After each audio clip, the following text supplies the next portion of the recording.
যারা এবছর BA, BSc, বিকমে স্মার্ট পোর্টালে রেজিস্ট্রেশন করেছো, যেহেতু 2nd জুন ফার্স্ট মেরিট লিস্টটি আউট হবে, তো কিভাবে দেখবে? তো প্রথমে চলে যাবেন যে কোনো একটি ব্রাউজারে, গিয়ে সার্চ করবেন smart-e-gov।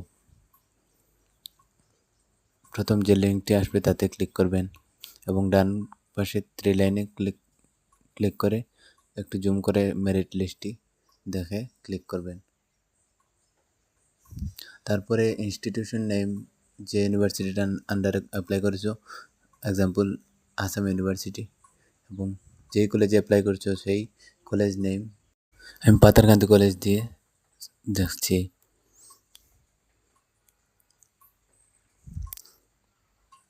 এরপরে প্রোগ্রাম যেটি আপনি অ্যাপ্লাই করেছেন, যেমন বিএ, বিএসসি, বিকম বা অন্যান্য কোর্সের জন্য, তো সেটি সিলেক্ট করবেন এবং লিঙ্ক যেটি এখনও অ্যাক্টিভ হয়নি, তো সেই লিঙ্কে ক্লিক করে সহজে